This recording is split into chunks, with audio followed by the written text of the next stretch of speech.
Shalimar Jewelry inaugural offer. Flat 9% VA on gold ornaments, 12,500 off on purchase of 1 kg silver.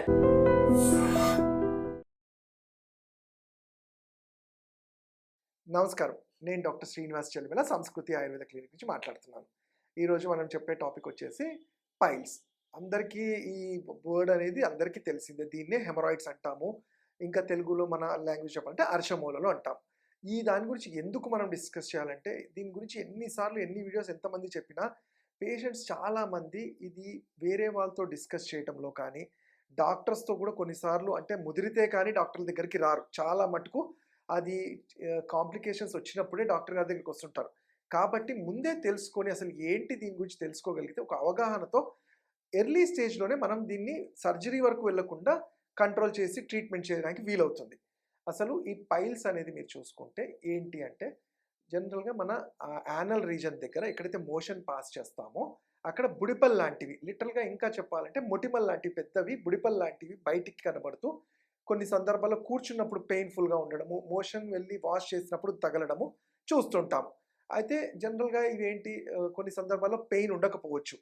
మనకి బయట కనబడుతూ నేను చెప్పినట్టు బయటికి తగిలితేనే ఉన్నట్టు కాదు. దీంట్లో 2 రకాలుంటాయి. కొన్ని పైల్స్ అనేవి ఎక్స్‌టర్నల్ పైల్స్ అంటాం. ఏదైతే బయటికి కనబడుతుందో దాన్ని ఎక్స్‌టర్నల్ అంటాం. అలానే లోపల కూడా ఉంటుంది. దాన్ని ఇంటర్నల్ పైల్స్ అంటాం. అలానే బ్లీడింగ్ పైల్స్ అని, నాన్ బ్లీడింగ్ పైల్స్ అని కూడా 2 రకాలు. కొన్ని దాంట్లో ఏంటంటే మోషన్‌కి వెళ్ళినప్పుడు మోషన్‌తో పాటు బ్లడ్ కూడా పడుతూ ఉంటుంది. కొంతమందికి బ్లడ్ అనేది పడకపోయినా పెయిన్‌ఫుల్‌గా ఉంటుంది. సో ఏది ఏమైనా ఆయుర్వేద వైద్యుడిగా నా సజెషన్ అంటే మీకు ఎప్పుడైతే యానల్ రీజియన్‌లో కూర్చున్నప్పుడు కొంచెం ఇబ్బంది అవుతుంది అన్నప్పుడు మీరు తీసుకునే ఆహారము వీటి మీద మీకు అవగాహన లేనప్పుడు ఒక ఆయుర్వేద వైద్యుడిని కలిసి దాన్ని అప్పటికప్పుడే సరిచేసుకోగలిగితే ఇది ముదరకుండా ఫర్దర్‌గా అదర్ కాంప్లికేషన్స్‌కి వెళ్ళకుండా ఉంటుంది. అదే కాకుండా ఇంకొక వార్నింగ్‌గా ఎందుకు చెప్పాలి అంటే మోస్ట్‌లీ ఏంటి ఏదైనా యానల్ రీజియన్ అంటే మోషన్ వెళ్ళే దగ్గర పెయిన్ గానీ, బొడిపె లాంటిది తగిలింది, ఆ డిస్కంఫర్ట్ ఉంది అనగానే దాన్ని పైల్స్ అనుకుంటాం. కానీ ఎప్పుడైతే మేము కంటి ద్వారా చూసి చెక్ చేసి అబ్జర్వ్ చేస్తామో కొన్ని సందర్భాల్లో ఇది ఫిస్టులా కూడా ఉంటుంది. అలానే ఫిషర్ అంటాము. అంటే ఫిస్టులా అనేది ఏంటి చిన్న హోల్ లాగా ఉండి యానల్ రీజియన్ నుంచి అది లోపలికి పేగుల వరకు కూడా పోయి కాంప్లికేషన్స్ అంటే లోపలంతా పస్సు నిండిపోయి బ్యాక్టీరియం ఉండి అది కొన్నిసార్లు క్యాన్సర్‌గా కూడా టర్న్ అయ్యే ఛాన్సెస్ ఉంటాయి. సో, అందుకనే అది ఏదైనా గానీ ఒకసారి డాక్టర్‌కి చూపెట్టాల్సి ఉంటుంది. అలానే ఫిషర్స్ అంటే ఇవి చిట్లడం అంటాము. మనకి అక్కడ బాగా బాడీ యానల్ రీజియన్‌లో బాగా ప్రెషర్ పెరిగిపోవడం వల్ల అక్కడ ఉండే స్కిన్ అనేది ఎక్స్‌టెండ్ అయ్యి అవి చిట్లడం జరుగుతాయి. అలానే ఆ చిట్లిన చోటు నుంచి కొన్నిసార్లు బ్లడ్ కూడా వస్తూ ఉంటుంది. బట్ అందుకనే ఇది అసలు పైల్సా, ఫిస్టులానా, ఫిషరా అనేది మనం చూసినప్పుడు ఎందుకంటే ఓవరాల్‌గా చూసుకున్న అన్నిటికి చికిత్స ఒకటే అయినప్పుడు ఫిస్టులాకొచ్చేసరికి మాత్రము ఎర్లీగా తెలుసుకోగలిగితే మనము దాన్ని అంటే కాంప్లికేటెడ్ కాకుండా అవాయిడ్ చేయగలుగుతాం.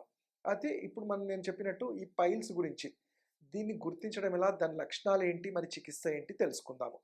ఫస్ట్ థింగ్ ఏంటంటే మోస్ట్‌లీ పేషెంట్ కూర్చున్నప్పుడు చాలా డిస్కంఫర్ట్‌గా కూర్చుంటాడు.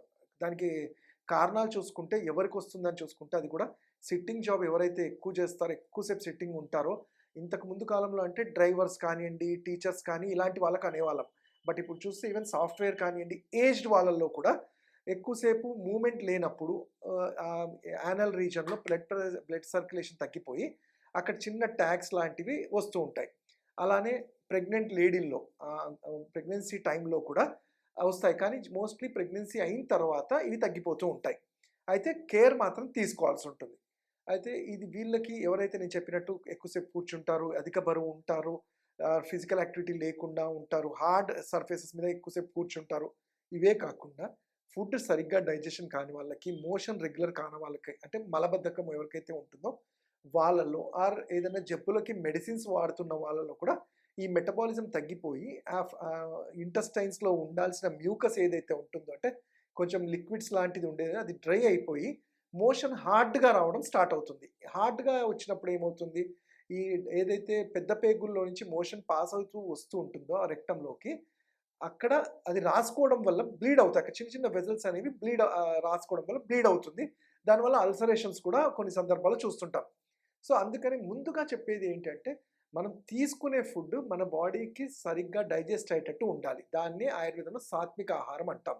ఇప్పుడు ఈ పైల్స్ అనేది మోస్ట్‌లీ ఇది వాతము, పైత్యం రిలేటెడ్ వాళ్ళలో ఉంటుంది. సో, అంటే ఎక్కువ ఎవరైతే ఆల్కహాల్ లాంటిది కానివ్వండి, లేకపోతే నాన్ వెజిటేరియన్స్లో కూడా బాగా కారం వస్తువులు లైక్ పచ్చళ్ళు లాంటివి, మసాలా ఫుడ్స్ తీసుకునే వాళ్ళల్లో, అసలు వాటర్ తక్కువ తీసుకునే వాళ్ళల్లో, బాగా ఎక్కువ వర్క్ చేస్తూ ఫుడ్ని సరిగ్గా టైంకి తీసుకునే వాళ్ళలో కామన్గా చూస్తూ ఉంటాం. కొన్ని సందర్భాల్లో ఈవెన్ తక్కువ వాటర్ వల్ల కూడా బాడీలో హైడ్రేషన్ తగ్గిపోయి ఇంటెస్టైన్స్లో కావాల్సిన పెరిస్టాల్టిక్ మూమెంట్ కూడా తగ్గుతుంటాయి. సో ఇవి కారణాలుగా చూసుకుంటాం. మరి వీటి లక్షణాలు అంటే కొన్నిసార్లు నేను చెప్పినట్టు కొన్నిసార్లు మోషన్లో వెళ్ళినప్పుడు బ్లడ్ పడుతుంది. అయితే కొన్ని ఆడవాళ్ళల్లో కూడా మాకు కామన్గా అనేది పీరియడ్స్ టైంలో బ్లీడింగ్ అయినప్పుడు అలా కూడా కన్ఫ్యూజ్ అవుతారు. అందుకని హిస్టరీ అనేది చాలా ఇంపార్టెంట్. మోషన్ ఎప్పుడు వెళ్ళినప్పుడు అది వస్తుంది అనేది తెలుసుకుంటాము. కూర్చున్నప్పుడు పెయిన్ఫుల్గా ఉంది అంటారు. కొంతమందికి దురదలాగా ఉంటుంది. అలానే ఎప్పుడు చూసినా కొంతమందికి జ్వరంలాగా ఉండడము, పెయిన్స్ కూడా, ఎందుకంటే బ్యాక్టీరియా ఉన్నప్పుడు బాడీ అనేది వీక్ అవుతూ ఉంటుంది. ఈ రీజన్స్ అన్నీ చూసుకున్న తర్వాత ఎప్పుడైతే అబ్జర్వ్ చేస్తామో మనకి క్లియర్గా తెలుస్తుంది. మరి దీనికి చికిత్స ఏంటి అంటే, చికిత్స కన్నా ముందు మన డైట్ని మనం కంట్రోల్ చేసుకోవాలి. డైట్ని కంట్రోల్ అంటే తీసుకునే ఆహారాన్ని ఈజీగా డైజెస్ట్ అయ్యే, మన లివర్కి కానీ మన సిస్టమ్కి కానీ ఈజీగా డైజెస్ట్ అయ్యే ఫుడ్స్ని, లైక్ ఎక్కువగా బాడీకి ఈజీగా అంటే ఈ ఆకుకూరలు కానివ్వండి, కాయగూరలు కానివ్వండి, ఎస్పెషల్లీ ఫైబర్ రిచ్ ఫుడ్ అంటాం. ఫైబర్ అంటే ఏంటంటే ఎప్పుడైతే ఫైబర్ ఎక్కువ మనం తీసుకుంటాం, ఫ్రూట్స్ ద్వారా తీసుకుంటామో బల్క్ స్టూల్స్ అంటాం. స్టూల్స్ బల్క్గా ఫామ్ అయ్యి ఫ్లష్ అవుట్ ఈజీగా అవ్వడానికి చాలా ఉపయోగం ఉంటుంది. అంటే ప్రతి ఫ్రూట్స్లో హై ఫైబరేట్స్ ఉంటాయి. అలానే మిల్లెట్స్ కూడా మన డైట్లో వేసుకుంటే ఆ మిల్లెట్స్ అనేది high fibre and high energy ఇచ్చే ఫుడ్స్ కాబట్టి అది కూడా హెల్ప్ అవుతుంది. అలానే మజ్జిగ ఆయుర్వేదంలో తక్రానికి చాలా ఇంపార్టెన్స్, అది మందులాగా కూడా పనిచేస్తుంది. తక్రం తీసుకోవడం, రోజు తీసుకోవడం వల్ల ఈ పైల్ మాస్ని షింక్ చేయటంలో, అలానే మోషన్ ఫ్రీ అవడంలో కూడా హెల్ప్ అవుతుంది. డాక్టర్ గారు ఇవన్నీ చేస్తున్నా కానీ ఎటువంటి మాకు ఉపయోగం లేదు అని వచ్చే వాళ్ళు కూడా ఉంటారు.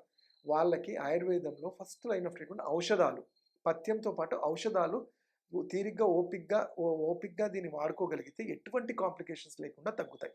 దాంట్లో ఫస్ట్గా మేము అడ్వైస్ చేసేది చిరువిల్వాది కషాయం అని కానివ్వండి, అభయారిష్ట అని కానివ్వండి, కంకాయన బట్టి మీ తత్వాన్ని బట్టి ఎటువంటి సైడ్ ఎఫెక్ట్స్ లేని ఇలాంటి ఔషధాలు ఇస్తుంటాం.